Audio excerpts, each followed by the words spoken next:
Easy présente 2h30. Une nouvelle de Dominique Maison, issue du recueil Respirer le noir, lu par Emmanuel Lemire.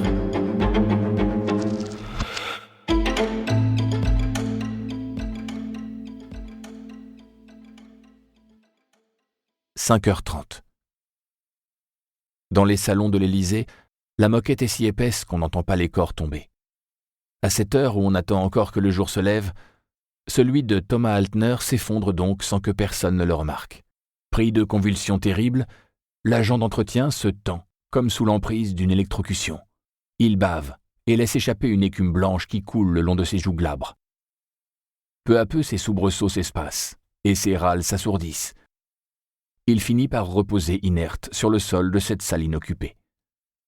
Quelques longues minutes s'écoulent encore avant qu'un de ses collègues ne bute sur lui par hasard et donne l'alerte après l'avoir secoué en vain. D'abord calmement, puis avec des appels de plus en plus angoissés, avant de se résigner. On fait venir en toute urgence le médecin de garde du palais présidentiel.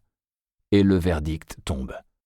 Thomas Altner est mort, apparemment d'un arrêt cardiaque, sans qu'il soit encore possible d'en déterminer la cause avec exactitude. Le praticien peut juste constater l'écoulement salivaire abondant, les pupilles rétrécies et l'extrême tension du corps. Malgré la confusion inhabituelle qui s'empare des quelques hommes présents, leur réaction est ordonnée et efficace.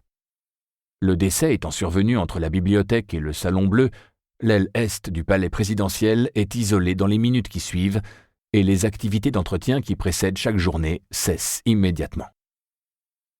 Depuis le bureau souterrain de l'aile ouest, le lieutenant du service de la sécurité de la présidence de la République, SSPR, passe plusieurs appels à sa hiérarchie.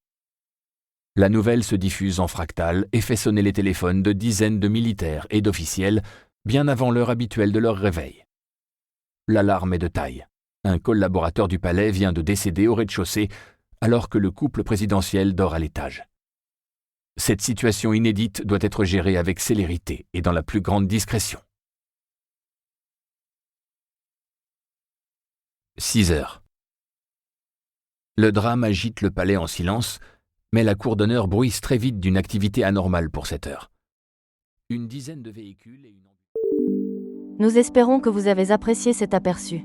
Pour continuer à écouter ce livre audio sur Google Play Livres, utilisez le lien dans la description de la vidéo.